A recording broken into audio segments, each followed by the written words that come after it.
Hola, muy buenas tardes. ¿Cómo están? Bueno, agradecido consigo, con Tifico, por la presentación del día de hoy.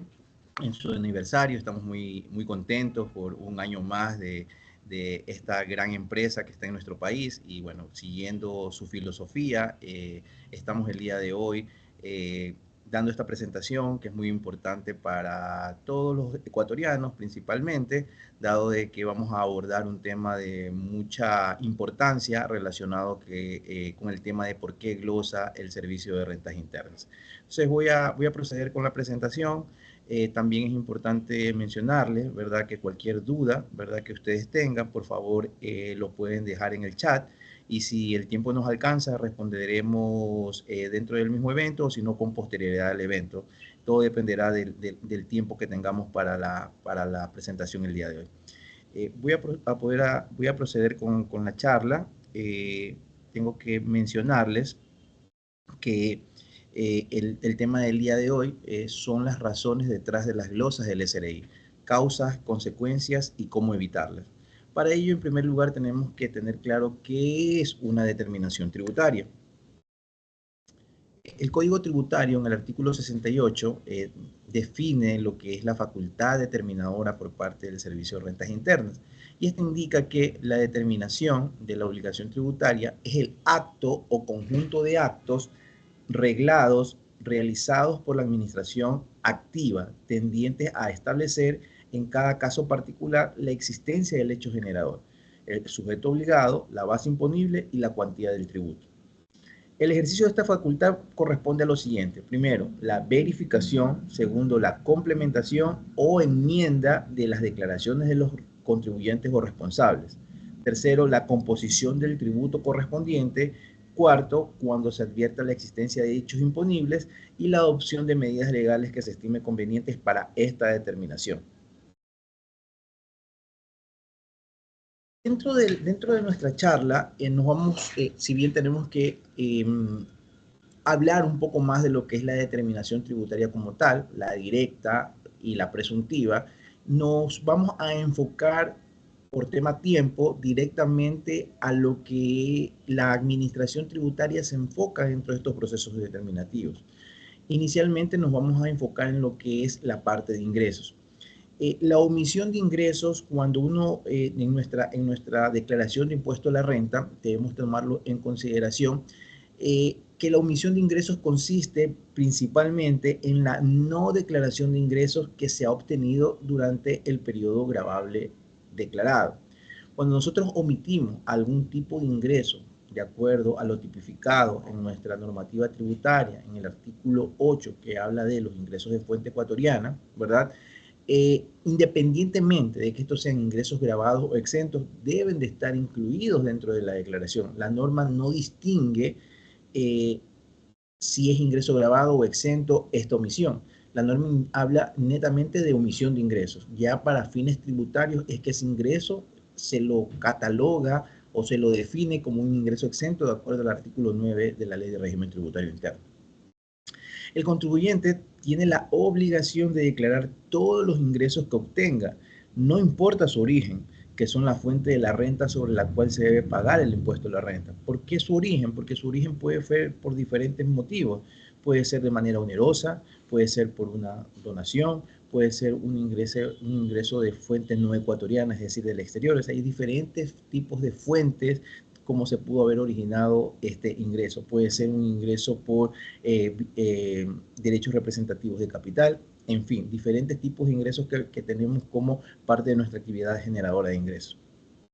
Entre más ingresos se declaren, obviamente más se paga por impuestos. Eso es una regla normal en todo ámbito tributario de cualquier país, de cualquier estado soberano en el cual se cobren impuestos por la generación de rentas grabadas. Así que, así que existen a veces malas prácticas en donde los contribuyentes por error lo omiten y en otros casos ya de una manera defraudatoria, evasiva, lo ocultan o esconden para pagar menos impuestos. Como parte de esta lucha que tiene la administración tributaria contra la evasión y los actos de corrupción, el Servicio de Rentas Internas realiza continuamente procedimientos de control e informa a la Fiscalía la detección de presuntas conductas de fraude fiscal. para que inicien las acciones penales pertinentes de conformidad con la ley. Hay que tomar en consideración que en nuestra normativa y en nuestra legislación ecuatoriana hubo un cambio importante a partir del año 2014, en donde se incorporó dentro del Código Orgánico Integral Penal un capítulo específico para aquellas infracciones penales o delitos penales en el ámbito tributario. Entonces, ya dejó de ser un campo del Código Tributario en donde se generaban ciertas sanciones con ciertas multas, ¿verdad? Por estas omisiones o evasiones de ciertos tributos, y pasó al campo penal, en donde ya existe pena privativa de libertad para el cometimiento de este tipo de delitos. Esto es muy importante tenerlo claro en caso de que nosotros caigamos en la tipificación de una omisión del pago de un impuesto que puede llegar a una parte defraudatoria que se encasillaría dentro de un delito penal como tal. Vamos a la parte del hecho económico. ¿Qué es el hecho económico? El hecho económico se basa principalmente en esta sustancia que debe tener las transacciones. Y yéndonos ya a la parte de los gastos, para que un gasto sea deducible de acuerdo a nuestra normativa tributaria, el artículo 10 es muy claro que estos gastos tienen que estar directamente relacionado o vinculado a la generación de ingresos grabados. Ese es el primer requisito que tiene que tener la deducción de un gasto. Y segundo, que debe de estar dirigido a obtener, mantener y mejorar la renta grabada. Entonces, estos son requisitos primordiales, básicos, y que indica la normativa tributaria sobre la deducibilidad de gastos, adicional a que debe de estar soportado en comprobantes de ventas válidos. Entonces, el hecho económico, de acuerdo al artículo 27 del reglamento de la ley de régimen tributario interno, se basa principalmente en que este gasto se haya efectuado, es decir, que no sea simulado, que no se haya buscado una forma evasiva o elusiva, principalmente evasiva, de incorporar un gasto que no tiene sustancia económica. Entonces, el hecho económico tiene que ser real, tiene que ser demostrable, tiene que ser palpable. Entonces, esto es uno de los requisitos primordiales o importantes dentro del hecho económico. Como les decía también, que el gasto sea necesario para generar la renta gravada de impuesto a la renta. Si este gasto no está directamente vinculado o relacionado con la generación con la generación de una renta gravada, este gasto pasa a ser no deducible. Y obviamente que existan documentos válidos según la legislación tributaria que en nuestro país, y que ese documento, ese comprobante de venta válido, respalde dicho gasto. Como les mencionaba, el artículo 10, básicamente, que nos menciona sobre la deducibilidad de un gasto, habla que para determinar la base imponible sujeto a impuesto a la renta, se deducirán aquellos gastos que se efectúen para obtener, mantener y mejorar los ingresos de fuente ecuatoriana que no estén exentos.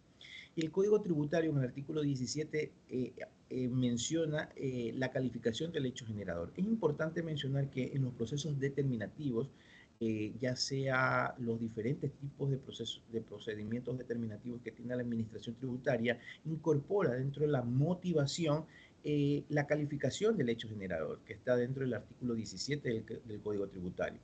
Y este indica que cuando el hecho generador consiste en un acto jurídico, se calificará conforme a su verdadera esencia y naturaleza jurídica, cualquiera sea la forma elegida o la denominación utilizada por los interesados. Cuando el hecho generador se limita atendiendo a conceptos económicos, el criterio para calificarlos tendrá en cuenta las situaciones o relaciones económicas que efectivamente existan o se establezcan para los interesados, con independencia de las formas jurídicas que se utilicen. Básicamente, lo que indica el Código Tributario en el artículo 17, y de acuerdo a los procedimientos que hace la administración tributaria dentro de los procesos determinativos, es que este acto jurídico, ¿verdad? El acto como tal, debe de consistir y debe de basarse en un hecho real, en un hecho económico que debe estar correctamente sustentado y validado, tanto su esencia como su forma. Entonces, cuando entramos en procesos determinativos, sea en la fase administrativa con el mismo ente de control o sea en la fase judicial, siempre se va a validar el hecho económico y siempre se va a validar la sustancia como tal. Las simulaciones de gastos van a ser penados. ¿De qué manera? Penados con una no deducibilidad, por ende un aumento de la base imponible y un mayor pago de impuestos. Esto ya se ha llevado a una parte de doctrina jurisprudencial a través de un fallo de la Corte Nacional de Justicia, que es un fallo de triple reiteración, en donde diferentes jueces han atendido procesos tributarios, en donde han resuelto bajo el mismo fondo y basado en ello, como las sentencias por parte de estos jueces ha recaído en la misma motivación y en la misma resolución dentro de su sentencia, se transformó en una jurisprudencia, ¿no? Y en el año 2016 fue emitida, sí, en el año 2016 fue emitida esta jurisprudencia por parte del Consejo Nacional de la Judicatura, la cual menciona básicamente que para que un gasto sea considerado como deducible a efecto del cálculo del impuesto a la renta, se debe tener en cuenta que, además del cumplimiento de los requisitos formales, debe tener una secuencialidad formal material, demostrándose sustentadamente a través de la emisión de los comprobantes de venta, retención y documentos complementarios, la forma de pago, acreditación en cuenta en favor del beneficiario y la verificación de la fuente de la obligación que demuestre que efectivamente se haya realizado la transferencia del bien o que se haya prestado el servicio. Reiterado en las sentencias que se detallan en el numeral anterior y en tal virtud declarar como precedente obligatorio a partir de la fecha de publicación en el registro oficial. Entonces, lo que dice este precedente jurisprudencial es que adicional a todo lo que ya hemos visto, ¿no? Un comprobante de venta válido, que haya la bancarización, que corresponda al ejercicio económico, que esté bien sustentado. Adicional a todo esto, ¿verdad? Se ha dejado en clara evidencia que el ente de control y los jueces, ¿verdad? Tendrán que velar o validar, verificar que efectivamente este gasto cuente con esencia económica, es decir, que realmente la transacción se haya realizado. Esto es un requisito primordial para que un gasto sea deducible. ¿Dónde podemos encontrar sobre los gastos deducibles en nuestra legislación tributaria? En la Ley de Régimen Tributario Interno está en el artículo 10 que habla de las deducciones y en el reglamento a la Ley de Régimen Tributario Interno está desde el artículo 27 al artículo 29. Ok, vamos a ir abordando ciertos casos donde nosotros hemos visto, o porque esto es parte de nuestra experiencia dentro de los procesos determinativos que hemos podido asesorar a algunos contribuyentes, vamos a ir abordando ciertos tópicos o ciertos casos de situaciones en las cuales la administración tributaria por lo general pone su mayor énfasis dentro de la revisión y es donde se pueden determinar la mayor cantidad de gastos no deducibles dentro de un proceso determinativo. Uno de ellos es la bancarización. El artículo 103, que habla sobre la emisión de comprobantes de ventas, nos menciona dentro de uno de sus incisos un tema importante. Este tema de la bancarización se lo lleva tanto en impuesto a la renta como en impuesto al valor agregado. Entonces, este monto que vamos a ver que el monto con el cual mínimo debe de, pues, superior a este valor debe utilizarse el sistema financiero, debajo de este valor puede realizarse en efectivo, ha ido cambiando evolutivamente de $5.000, luego pasó a $1.000 y ahora estamos en $500. Debemos tomar en consideración que siempre los procesos determinativos no es que se termina el ejercicio fiscal 2023 y ya en el 2024 ya la administración tributaria está realizando procesos determinativos del 2023. No, por lo general siempre la administración tributaria se encuentra 3 años atrasados, ¿no? Entonces digamos que actualmente ellos están haciendo procesos determinativos, cerrando procesos determinativos del 2020, iniciando procesos determinativos del 2021. ¿Y por qué les hago mención a esto? Porque uno tiene que aplicar la normativa tributaria de ese periodo, tanto del 2020 o del 2021. No podemos aplicar normativa tributaria actual. Lo que vamos a conversar en este momento es normativa tributaria actual Pero cuando nos toque revisar o cuando estemos en una experiencia, en un proceso determinativo, tenemos que aplicar la normativa vigente para ese periodo del cual estamos siendo revisados por la Administración Tributaria. Básicamente lo que nosotros queremos en esta charla es explicarles que en el año 2024, si tenemos situaciones en las cuales hemos realizado pagos superiores a $500, incluido impuestos y menos retenciones, porque esta es la dinámica que se aplica para el tema de la bancarización, es efectivamente el pago que estoy realizando. Si el cheque, es decir, o el pago en efectivo es superior a $500, el pago como tal, la erogación, la salida de recursos es igual o superior a $500, debe de hacérselo a través del sistema financiero. Si esta transacción que ha superado los $500 o es igual a $500 se lo ha hecho de forma en efectivo, ese gasto pasa a ser no deducible porque es un requisito de deducibilidad. Eso quiero que tenga muy claro cada uno de los participantes de que el requisito de deducibilidad va asociado a la salida de recursos y lo cual debe de estar debidamente justificado de por qué no se lo hizo a través del sistema financiero y por qué sí. Para ello tenemos un monto ya previamente establecido por parte de la Administración Tributaria. Sin embargo, aquí hay que tomar en consideración algunos aspectos. Para ello, la Administración Tributaria ha emitido una circular específica en donde se ven los diferentes casos en donde la Administración considera que a pesar de que el monto sea igual o menor, perdón, que sea menor a $500, debe de utilizarse, no debe igual utilizarse el sistema financiero. Por darle un ejemplo, si ustedes tienen un contrato de arrendamiento, ¿verdad? Por un año, en donde tienen un pago de arrendamiento lineal de $500 durante 12 meses, si nosotros aplicáramos sobre esos $500 el IVA y rebajáramos la retención en la fuente respectiva, muy probablemente el pago, la salida de recursos va a ser menor a $500. Por darles un ejemplo, $450. ¿Ok? Entonces el cheque sale por $450, o mejor dicho, el pago que hay que realizar es por $450. Entonces nos vemos en la tentación de que como es menor a $500, hacerlo hacerlo en efectivo. Para estos casos, la Administración Tributaria ha sido muy clara y enfática de que al tratarse de una transacción que está soportada a través de un contrato y que se va a hacer de manera recurrente durante un periodo específico, el vehículo, la herramienta que yo debo usar para la determinación de estos $500 es el contrato. Entonces el contrato me va a decir que es $500 a 12 meses y por ende va a ser $6.000. Entonces, para esos casos, más allá de que los pagos mensuales sean menor a $500, va a tener que utilizarse el sistema financiero porque mi elemento, mi vehículo va a ser el contrato en donde sabemos que al final por esa transacción se va a pagar $6.000. ¿Ok? Espero que esa parte les haya quedado claro. Un tema que se ve mucho y es revisado mucho por la Administración Tributaria son los gastos sin sustento, ¿no?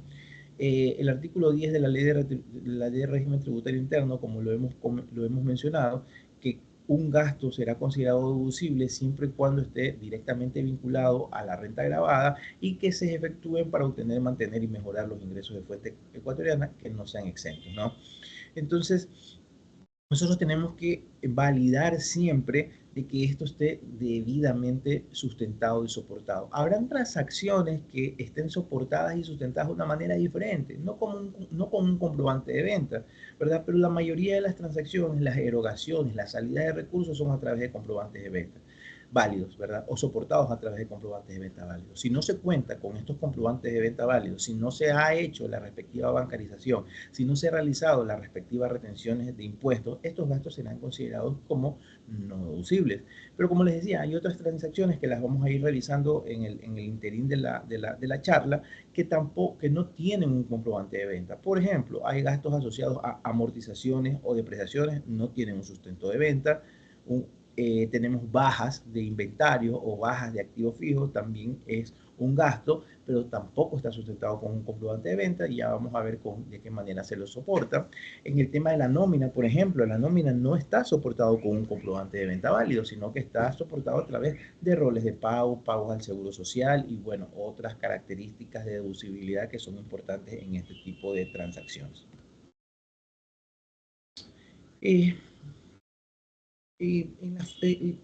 como criterio final con respecto a los gastos sin sustento, la falta de presentación de documentos, sustento de gastos como comprobantes de ventas que no cumplen con los requisitos esenciales del reglamento de comprobantes de venta y retención, también se verán considerados como un gasto sin sustento. ¿Por qué? Porque no cumple con la formalidad establecida en el reglamento específico sobre las formalidades de llenado, en el caso del llenado como tal, y los requisitos preimpresos en los casos que se traten de notas de ventas para regímenes específicos como el régimen RIMPE, negocio popular o régimen emprendedor, en vista de que el régimen general, la mayoría, casi todos los contribuyentes ya tienen que estar en facturación electrónica. Otras circunstancias que también se verifican dentro de esta revisión de gastos por parte del ente de control son aquellos gastos que no corresponden al ejercicio económico auditado. Entonces, si estamos en el ejercicio económico 2024 y nosotros tenemos registrado un comprobante de venta que corresponde al año 2023 y que la fecha dice 2023, es un gasto no deducible porque no corresponde al periodo pertinente. En el caso de gastos que, por ejemplo, un arrendamiento, sigamos con la línea del arrendamiento, estamos en el mes de enero y me facturan en el mes de enero, el mes de diciembre del año 2023, es un gasto no deducible, porque ese gasto debe haber sido registrado en diciembre del 2023 a través de una provisión. Puede ser que no se haya tenido el comprobante de venta, ¿verdad? Pero el comprobante de venta lo vamos a tener en enero del 2024. Independientemente de que el comprobante de venta válido esté en otro periodo, el gasto debió haber sido registrado en el 2023. Eso es lo que se busca por el principio de devengo de acuerdo a las NIF. Recordemos que la contabilidad debe de ser en nuestro país registrado de acuerdo a NIF, y el principio de devengo indica que los gastos deben de ser registrados en el momento en el que se generaron, ¿okay? Independientemente de esta formalidad que es el comprobante de venta válido, que es lo que me va a permitir o lo que me va a generar es el incorporar a esta transacción otros impuestos, como es el impuesto al valor agregado, para hacer las retenciones respectivas y obviamente cancelar este tributo. Otros casos que hemos visto de por qué glosa la administración tributaria, hemos visto mucho que los contribuyentes envían al gasto rubros que deben de ser considerados como activos fijos. Y básicamente esto corresponde a que las administraciones de las compañías cometen el error de no tener una política contable en donde nosotros podamos de una manera clara tener tipificado aquellos rubros de activos fijos que no cumplen con esa calidad de activos fijos de acuerdo a la política contable y de acuerdo a las normas internacionales de información financiera. Por darles un ejemplo, digamos que nuestra política contable es de $500, es decir, cualquier activo superior a 500, cualquier compra, cualquier adquisición de ciertos activos superior a $500 debe de ser considerado como activos fijos. Menor a $500 no debe de ser considerado como activos fijos. Entonces, digamos que compramos una impresora y la impresora cuesta $400.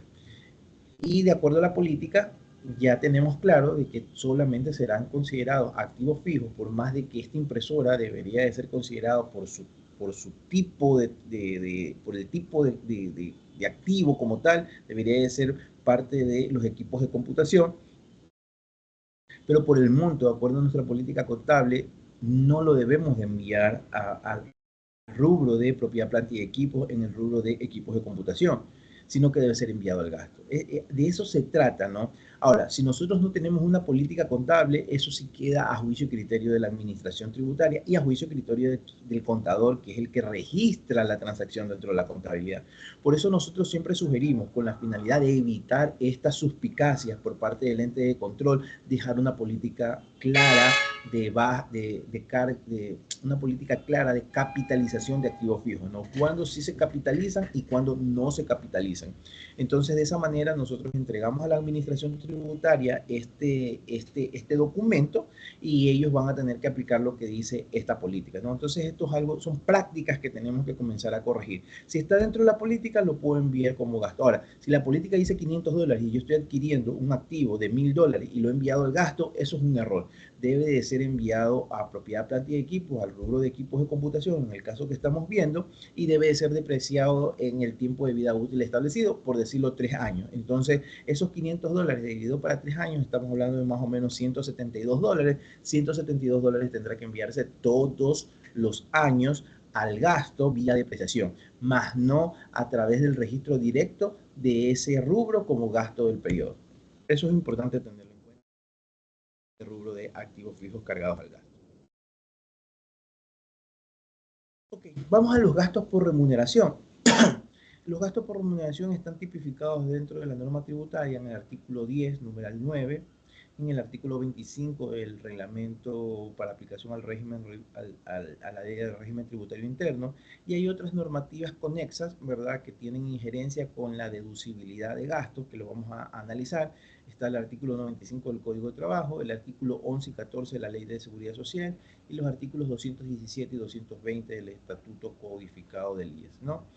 Entonces, los sueldos y salarios y remuneraciones en general, los beneficios sociales, la participación de trabajadores en las utilidades, las indemnizaciones y bonificaciones legales, son considerados gastos deducibles que no están soportados con un comprobante de venta válido, pero con el hecho de cumplir con los requisitos del Ministerio de Trabajo, ¿verdad? A través del Código de Trabajo, registrando el contrato de trabajo en el SUD, haciendo el aviso de entrada del Seguro Social, ese gasto es deducible, al igual que las remuneraciones adicionales asociadas a 13º, 14º sueldo, vacaciones, ¿no?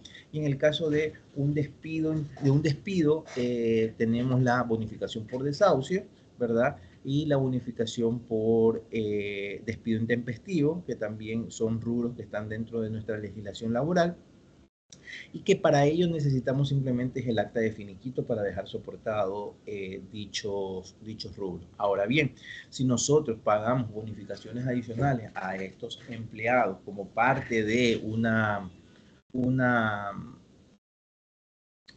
un incentivo por parte del empleador hacia el empleado, ¿verdad? Hay que tomar en consideración si a ese rubro de bonificación adicional debo de hacer la retención en la fuente de impuesto a la renta de acuerdo a lo que menciona nuestra normativa tributaria. Si nosotros no cumplimos con este requisito primordial de aplicar mi calidad de agente de retención, también la administración tributaria puede considerar estos gastos como no deducibles, ¿no? ¿Por qué? Porque no se cumple con lo tipificado con la administración, por la administración tributaria. Así también, uno de los requisitos para que sea el gasto deducible es que esté aportándose al Seguro Social. Si estos rubros no están aportados al Seguro Social, también es considerado como gasto no deducible. Si el pago al Seguro Social, es decir, la aportación como patrono, no ha sido debidamente cancelado al Seguro Social, y la administración tributaria nos da la oportunidad de que puede existir un retraso, pero si este pago no es realizado hasta antes de la fecha de exigibilidad de la declaración de impuesto a la renta, este rubro de gasto también es considerado como no deducible. Más allá de que ustedes lo paguen con posterioridad y que a la fecha de la determinación tributaria por parte del ente de control se valide que sí se pagó, si este fue posterior a la declaración de impuesto a la renta, también debe ser considerado por parte del ente de control como un gasto no deducible por el no cumplimiento de lo tipificado en nuestra normativa tributaria. Hay otros rubros, ¿verdad?, que son incorporados como parte de gastos asociados al rubro de remuneraciones, como son los gastos de alimentación, algún pago por atención médica o odontológica, primas de seguros de vidas y accidentes, la provisión de ropas de trabajo y herramientas, ¿verdad? Y cualquier otro beneficio de orden social que a criterio del IES no constituya privilegio. Tampoco la participación de trabajadores en las utilidades ni la compensación económica para el salario digno. Todos estos rubros que le acabo de mencionar y que están dentro del artículo 14 de la Ley de Seguridad Social son rubros que están exentos de aportación al Seguro Social. Es decir, yo lo puedo tener dentro de mi contabilidad como un gasto, y la administración tributaria, a pesar de que sobre esos rubros no hice una aportación al seguro, ¿verdad? La administración tendrá que considerarlo como un gasto deducible. Ahora bien, esto tiene un límite. Si todos estos rubros en su conjunto superan, sea de manera independiente o de manera general, todos los rubros, porque todos los tiene contemplados la compañía, no podrán superar el límite del 20% del total de los ingresos grabados. Es decir, que si una persona gana $500, el 20% de $500 es $100. Todos estos rubros que acabamos de mencionar no pueden ser superior a $100 para que sea considerado exento de aportación al seguro. En todo caso, el excedente, si llegara a existir un excedente sobre un rubro en específico, nuestra sugerencia es que, con la finalidad de evitar algún tipo de observación por parte de la administración tributaria en algún proceso determinativo, deberá ser considerado estos rubros, ¿verdad?, como gastos no deducibles, ¿no? Y en el hipotético caso de que cojamos ciertos rubros y lleguemos a este 20%, los otros tendrán que aportar al Seguro Social con la finalidad de que sean considerados como gastos deducibles por el cumplimiento de la aportación al seguro. Bueno, aquí tenemos algunos tips. Aquí tenemos algunos tips, ¿verdad?, adicionales con respecto a los gastos por remuneración, ¿verdad? Cuándo es deducible y cuándo no, que es lo que habíamos conversado hace un momento. Y tenemos unos tips relacionados con el representante legal que lo vamos a dejar aquí en la presentación para que ustedes lo puedan revisar. Y como les mencioné al inicio, en caso de alguna duda, alguna inquietud, lo pueden dejar dentro del chat y con posterioridad nosotros podemos absolver estas inquietudes a través de Sigo Contifico. Hay que tomar en consideración también que la Administración Tributaria emitió una circular en el 28 de octubre del 2022 en donde deja muy claro cómo debe de ser manejado el rubro de representantes legales, haciéndoles una reflexión muy rápida. El representante legal no es un empleado, es un mandatario, no está regulado por el Ministerio de Trabajo a través del Código de Trabajo como tal, sino que está regulado por el Código Civil al ser una prestación de servicio. Debe de emitirse la factura respectiva y debe de aportar al Seguro Social de manera individual este representante legal con la finalidad de que el rubro sea deducible para efectos de impuesto a la renta. Ahora bien, ya la Administración Tributaria ha dejado claro de que ya no es injerencia de la Administración si es que este rubro aporta o no aporta el Seguro Social para que sea deducible. Ya va a ser considerado deducible solamente con el simple hecho de que cumpla con los requisitos básicos previamente mencionado. Ya queda ya a criterio del ente de control respectivo, que sería el Seguro Social, hacer los controles pertinentes para ver si este rubro ha sido aportado al Seguro Social o no, de acuerdo a la normativa específica que es la ley del Seguro Social. Bueno, en el caso de las depreciaciones, tenemos que tomar en cuenta de que la Administración Tributaria tiene tipificado en el numeral 7 del artículo 10 y en el numeral 6 del artículo 28 del reglamento de la Ley de Régimen Tributario Interno un acápite específico para el tema de depreciaciones. Y la Administración Tributaria ha puesto topes, ¿verdad? Topes de porcentaje de depreciación anual para que sean considerados como mínimo para este porcentaje de depreciación como un gasto deducible. ¿Qué quiere decir esto? Que si nosotros superamos de este monto del 5% en adelante, en el caso de inmuebles, por ejemplo, si nosotros tenemos una tasa anual de depreciación del 5% o superior al 5%, va a ser considerado como un gasto deducible. Pero si es menor a este 5%, va a ser considerado como un gasto no deducible. Ahora bien, ya para hacer algún tipo de depreciación acelerada, la Administración Tributaria antes requería de que se pida una autorización a la Administración Tributaria para la aplicación de la depreciación acelerada. Ya actualmente, desde el año 2024, perdón, desde el año 2023, ya no es un requisito, ¿verdad?, para poder realizar una depreciación acelerada, pedir una autorización a la Administración Tributaria. Ya esto ya queda a criterio del ente de control, el momento en el cual ellos consideren de que se tiene que hacer una validación o una verificación si estos rubros cumplen o no con estos porcentajes máximos. Ahora bien, debemos nuevamente tomar en consideración que nosotros aplicamos NIF, ¿no? Y la depreciación debe ir acorde a esa vida útil estimada en donde me va a generar beneficios económicos futuros estos activos. Entonces, la normativa contable está íntimamente relacionada con la normativa tributaria. Sin embargo, la normativa tributaria sí me deja porcentajes máximos de depreciación, ¿verdad? Entonces, estos porcentajes tenemos que tomarlos en consideración para efectos de la determinación de la base imponible del impuesto a la renta.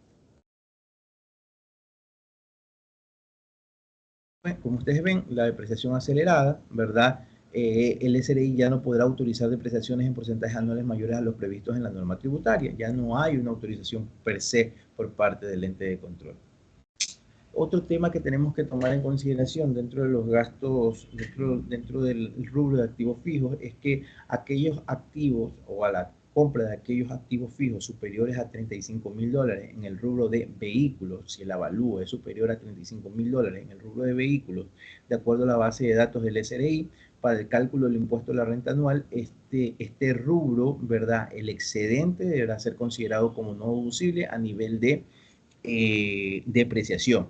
Así también los intereses pagados, los tributos a la propiedad y otros costos y gastos asociados a este mismo activo que excedan los $35.000, proporcionalmente también estos rubros serán considerados como gastos no deducibles. Eso tomarlo en consideración para efectos de cuando estemos realizando nuestra conciliación tributaria y con la finalidad de que cuando tengamos una revisión por parte del ente de control, no tengamos esta observación que va a terminar en una glosa tributaria por parte del Servicio de Rentas Internas, ¿no? Dentro de sus procesos determinativos.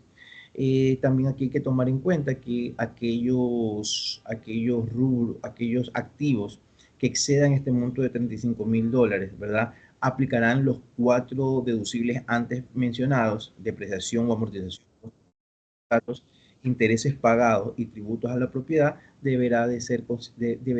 no aplicarán estos rubros en vehículos blindados, en vehículos 100% eléctricos o de baja tecnología, de cero emisiones para transporte público, transporte comercial y de cuenta propia, y aquellos que tengan derecho a exoneración o rebaja del pago del impuesto anual a la propiedad de vehículos motorizados. Créditos incobrables, asimismo, la normativa tributaria tiene en el artículo 10, numeral 11 de la ley y el artículo 28, numeral 3 del reglamento, tiene tipificado, ¿verdad? Hasta qué monto este escudo fiscal denominado provisión para cuentas incobrables se lo puede considerar como un gasto deducible. Si no cumple con estos requisitos, los excedentes serán considerados como no deducibles para efectos de la determinación del impuesto a la renta. ¿Cuáles son estos límites? Primero que corresponde al uno, esta provisión o este escudo fiscal que nos permite la normativa tributaria, dice que no puede exceder del 1% de los créditos pendientes de cobro al cierre del periodo. Es decir, yo veo las cuentas por cobrar que yo tengo correspondiente al ejercicio fiscal 2024, digamos $200.000, eso es todo lo que me queda pendiente de toda la facturación que yo hice en el 2024 y de ese rubro me quedan $200.000. Obviamente yo puedo tener cuentas por cobrar de años anteriores, pero esos no van a entrar dentro del cálculo. Entonces sobre esos $200.000, lo máximo permitido por la administración tributaria es el 1%, eso es $2.000. Ahora bien, eso es tributario. Siempre hago esta explicación y siempre hago esta diferenciación porque una cosa tiene que ver la parte tributaria con la parte contable. Recordemos que de acuerdo a las NIF, en lo que tiene que ver a los instrumentos financieros, que es las NIF 9, el análisis de las cuentas, el análisis del deterioro de cuentas por cobrar es de acuerdo a las pérdidas crediticias esperadas, ¿verdad? Eso de acuerdo a NIFUL, en el caso de NIF para pymes, a las pérdidas crediticias incurridas. Entonces, esto es un tema ya de normativa contable, que no es lo que estamos abordando en este momento, pero hay que ver que nuestra contabilidad se maneja de acuerdo a NIF. Y si este gasto que vamos a registrar como deterioro de cuentas por cobrar supera este límite del 1%, tenemos que tomar en consideración que el excedente va a ser un gasto no deducible por aplicación de técnica contable. ¿Ok? Otra validación o verificación que indica la administración tributaria es que no puede exceder la provisión acumulada del 10% de la cartera total. Entonces, si mi cartera total era $200.000 del periodo más 100.000 de años anteriores, que es 300.000, el 10% es 30.000. Mi provisión acumulada no puede superar de $30.000. Y digamos que yo ya tenía registrado contablemente $29.000 de provisión. Entonces, máximo puedo registrar $1.000 más. y a mí me salía que $2.000 era el registro de mi provisión para el año 2024. Entonces, 1.000 serían deducibles y 1.000 serían no deducibles para el ejemplo práctico que les estoy mencionando en este momento. Y no se reconoce el carácter de créditos incobrables a los créditos que se hayan concedido a los socios, a los cónyuges, a los parientes en el cuarto grado de consanguinidad y segundo de afinidad y a sociedades relacionadas. ¿Ok? Adicionalmente, la eliminación definitiva de los créditos incobrables se realizará con cargo a la provisión y a los resultados del ejercicio en la parte no cubierta por la provisión. Para la eliminación de estas cuentas incobrables, los requisitos son que haber constado como tales durante 2 años o más en la contabilidad, haber transcurrido más de 3 años desde la fecha de vencimiento, haber prescrito la acción de cobro del crédito, haberse declarado la quiebra o insolvencia del deudor y si el deudor es una sociedad que haya sido cancelada. Entonces, debe de cumplirse estos 5 requisitos, ¿verdad? Analizarlos previamente, verificarlos y que efectivamente se cumplan para poder yo dar una eliminación definitiva de estas cuentas por cobrar y sea considerado como un gasto deducible. De allí, si yo decido registrar esto como dar de baja a estas cuentas por cobrar, pero no cumplen con los requisitos previamente establecidos, tomar en consideración que esos excedentes o esos rubros que no cumplan con la normativa debe de ser considerado un gasto no deducible. Va a haber otros temas que son de importancia por efectos de tiempo. Igual ustedes van a tener todo el material proporcionado por Sigo Contifico, ¿verdad? Vamos a ver otro rubro que es importante, que es la subcapitalización. Y con este tema podemos nosotros concluir la charla para que ustedes puedan tener las principales variantes que nosotros nos podemos encontrar dentro de un proceso determinativo y dentro de un cierre de ejercicio fiscal con la finalidad de que podamos determinar qué rubros son deducibles y qué rubros son no deducibles. ¿Qué es la subcapitalización? La subcapitalización es esta situación en donde nosotros nos capitalizamos a través de préstamos financieros con relacionadas. Entonces, si por ejemplo nosotros necesitamos capital de trabajo, pero digamos que solamente necesitamos $100.000 de capital de trabajo, pero no, nosotros pedimos 300.000 y estos $300.000 exceden nuestros montos específicos máximos de endeudamiento tipificados también en la normativa tributaria y esos $300.000 digamos que es un 10% de interés anual, es decir que yo voy a tener un rubro de gastos de $30.000. Si yo me he subcapitalizado, que es la relación que les acabo de mencionar, mientras que eran $300.000 de préstamo, pero realmente necesitaba 100.000 para mi operación. Los otros $200.000 los tengo ahí en la cuenta, en una póliza de inversión o algo, porque no lo necesitaba para mi operación.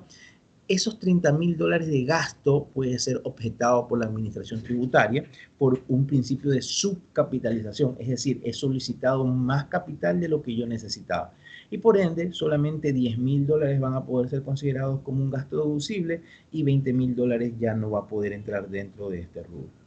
Bueno, esto sería el aporte de parte de Sigo Contifico por su aniversario, ¿verdad? Es muy importante para Sigo Contifico realizar este tipo de eventos, ¿no? Siempre para mantener al día a todo el personal contable que forma parte miembros y los clientes de Sigo Contifico y siempre están ellos a la vanguardia y dando este tipo de charlas y muchas gracias por permitirme ser partícipe como speaker de este tipo de eventos, ¿no? Muchas gracias, Sigo Contifico.